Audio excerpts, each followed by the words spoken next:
Ayong buntag, may gabi, may hapon, or unsa man kang oras sa nagtanaw ni nga video. Kani nga video is additional lang ni siya sa katong giwali ni Dion kagan Sunday service. Recently. Oo. Karon nimo gitanaw nga adlaw Ayan, nabuhat ko video. Kaya ganina siyang buntag na hitabo. Additional ni nako mga gibuhat. Wala namang goy igo og atong oras ganina is gamay na lang nya murag na sabutan na mo ni Dion magbuhat na lang og video for additional na lang sa mga kaigsunan kung ganahan sila maminaw or sa ilahang free time ilahang paminaw, no? So na mo na ingon ko nga may buntag may gabi or sa mga oras yan. So padayon lang ta kay additional raman nya no. Sa katong iyahang giwali nga katong no other name walay laing ngalan nga gihatag diha sa sila aton basahon kanang sa buhat 4:12 ngayon dire buhat 4:12 ingon siya ug walay kaluwasan pinaagi kang bisan kinsa pangalain kay walay bisan unsa panglain nga ngalan sa silong sa langit nga gikahatag ngadto sa mga tawo nga pinaagi niini maluwas kita walay laing ngalan pero nganong nag-additional man ko nga murag masabta naman ni natong tanan walay laing nga ngalan nga si Christ gikahatag diri sa gihatag sa amahan nga ris kalibutan para pagluwas kanato pero nahisgot man gud ni Dion didto ang kanang bisyo-bisyo hubog-hubog no unsa may connection nya usa sa nasinundan nganong gusto kong mamuad gamay kay naay sort of warning ani nga verse kani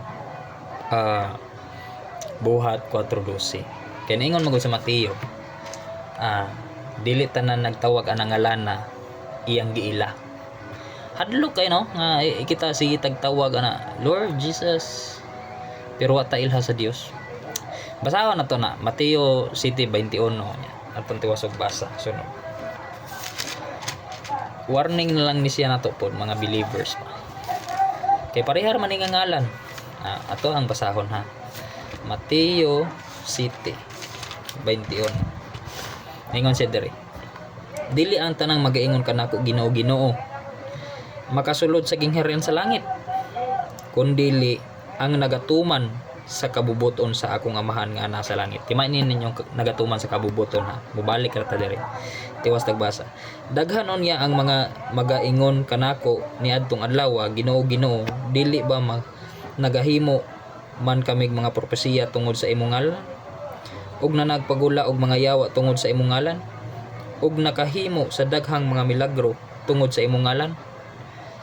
Ug unya magaingon ako kanila, wala ko gayud kamo igkaila. Pahawa kanako kamong mga mamumuhat og daotan. Unya basig masipyat ta ba? No?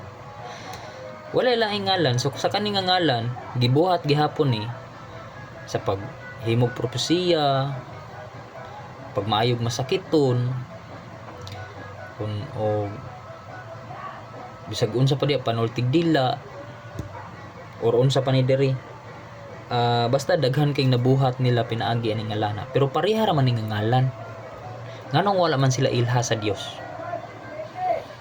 wala mo makuyawan wala mo makulbaan o wala mo kapakamungatana walay laing gihatag nga ngalan sa yuta nga magaluwas tinuod man na walay lain kay nga naman gihatag man sa amahan ang iyang buguntong anak kanhi sa kalibutan para magluwas nato siya man ato ang magluwas siya mo'y source sa atong salvation pero hadlok lang kayo nga ikaw ako si bisan kinsa pa magsitag tawag sa Dios magsitag tawag sa ngalan ni Kristo pero sa kinaulihang adlaw sa paghukom wala ta ilhi no nya di ko gusto mo adbot sa to sa point nga wala na ta ilhi kay so kuwahi atong gipamuhat sa kagustuhan ni Lord mong nahisgot sa diyan dito nga kanang hubog-hubog kay doon naman po yung mga pundok nga okay lang ang hubog-hubog, okay lang ang adik-adik, okay lang ang mga butanga.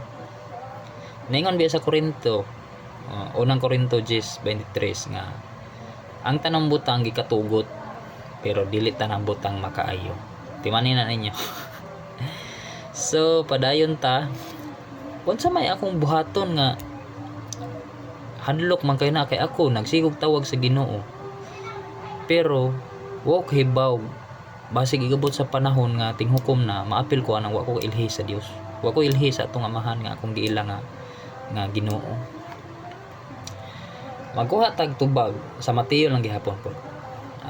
Daghan gid kay nig explanation, daghan kay nig tubag, daghan kay topic nga mahimo ani, pero sa kani short video ra man ni. Magkuha lang kog sa Mateo po. Naingon man sa Mateo 10:38. Ang wala magpas-an sa iyang cross ug wala magsunod kanako, dili takos kanako. Unsay but pasabot ang wala magpas-an sa iyang cross? Unya wala magsunod kang Kristo. Si Kristo man yung nagstoryan ni dili takos niya. Sumibot pasabot ana. Kani ningon pud sa Lucas 14:27 nga whoever does not carry his own cross and come after me cannot be my disciple. So it has something to do with discipleship. Unsa man din ang discipleship? Ato nang explain daw unsa ang discipleship. Unsa man sad na ang believer lang. Kung maingon kag believer, pwede lang ning tuo lang siya. Unya wala sa buhat. Believer magihapon tawag na kini tuo ra magihapon siyang Kristo. Wala na siyang buhat. Christian gihapon siya. Ang basta maingon kag Christian, nituo na ni Kristo. Pero wala nakita sa buhat. Na may nga na mga believers. Pwede pod og discipleship or disciple ka ni Christ. Whoever does not carry his own cross and come after me cannot be my disciple. Unsa man ng disciple?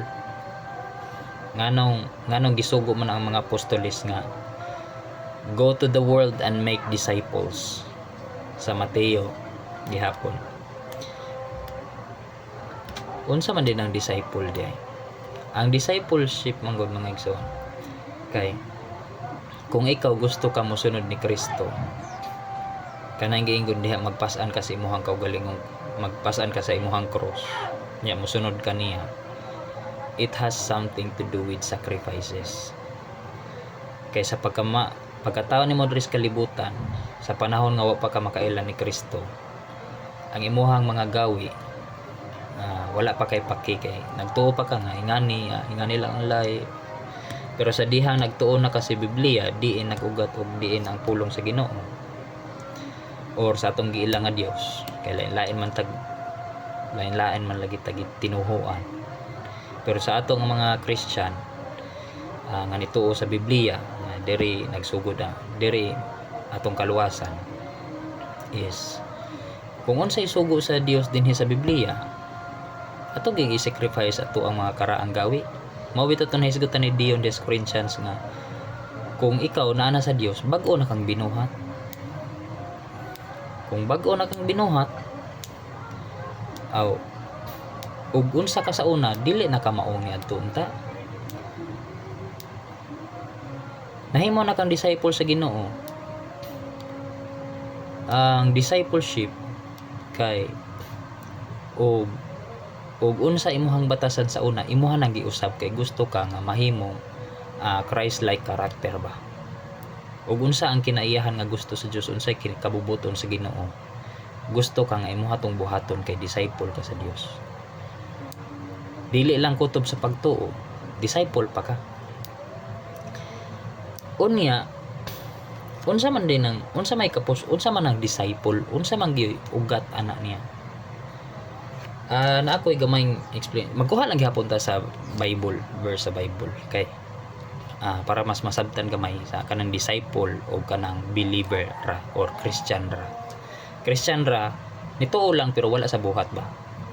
Ningon sa Roma 2:13, for it is not the hearers of the law who are righteous before God, but the doers of the law who will be justified. So kung kinsa to'y mga, kung ang imuhang nakatunan sa Biblia, imuhang nakatunan about Jesus Christ nga mga kinaiyahan, kutob lang sa imong hunahuna, wala sa buhat, munay problema ron. Wa na kanipasaan sa imuhang cross. Ang pagpasaan sa imuhang cross is not only kutob lang sa imong pagsabot, pero kauban pud sa imong not only kutob lang sa imong pagsabot, kundi ngadto kutob sa imong mga binuhatan. Ug unsay imong nakatunan tungod sa ngalan ni Kristo, imo nang buhaton. The doers of the law will be justified. So kung unsay imong nakatunan sa Biblia, sikag dadag Biblia, i-apply na sa imong kaugalingon, kay walay kapuslanan imong nakatunan sa Biblia kung pinakutob ra na sa imong nasabtan, kutob ra na sa imong hunahuna, kutob ra na sa imong storya sa dila. Kung dili na nimo ma-apply sa imong kaugalingon ug matanom sa imong kasing-kasing, kay diha man mopuyo si Kristo. Mao bitaw to niingon sa Biblia pod nga ang pulong sa Ginoo isuwat ta niya sa imong kasing-kasing, di na sa papel. O kung imuha nang itanom sa imong kasing-kasing ang liso nga mao ang pulong sa Dios, ang pulong sa Dios nga kanimo imo na itanom sa imong kasing-kasing ug i-apply nimo sa imong sa imong kinabuhi, mahimo kang takos niya. Ang pagpasaan sa imong cross nga naingon siya nga ang wala magpasaan sa iyang cross ug wala magsunod kanako, dili takos kanako. Ang pagpasaan sa imong cross is mao na tong pag-sacrifice sa imong karaang gawi nga wala gikalipay sa Dios. Gusto man ka magbuhi nga kauban si Kristo, gusto man ka mabuhi nga na si Kristo sa imong kasing-kasing, unya si Kristo di man mapuyo sa imong kasing-kasing kung ang imong mga gawi hugaw, dili na kaya sa Dios. Ug dili kaya sa Dios ang mamakak, iyahaman ni tanan nga pulong, iyahaman ni nagagikan tanan. So ang ato lang is dili ta kutob sa pagsabot lang nga maning gusto ta daghan kay tag nahibaw-an sa Biblia, gusto ta daghan kay tag nasabtan nga ug mobasa ta sa Biblia nakasabot jud dayon ta. Dili nga na kasayon, dili lang kutob sa nasabtan, kundi dapat kutob tanan sa binuhatan. Patay imong pagtuo kung wa kay binuhatan. And you cannot please God without faith. It's impossible. Ningon sa Hebrew 11:6, without faith it is impossible to please God. So kana ra ang sa kuha unya, dili lang kay nako tas-on ang ako ang kuan kay additional ra man ni sa katong giwali ni Dion. Salamat sa imuhang 13 ka minutos og tunga nga naminaw ani nga video. Pero una kay mga pangutana kabahin niani, pwede ra sa kuno mo gi-message or pwede ra sa na nato mas ipalawom pa nato, elaborate pa jud nato through Sunday service. Daghan kayong salamat. Always remember nga dapat mahimo kang blessing dili lamang sa Dios kundi mahimo kang blessing pud sa imong pamilya, sa imong mga igsuon, sa imong mga silingan ug bisan po man sa imong mga kaway. Daghang salamat og dili lang kutob salamat.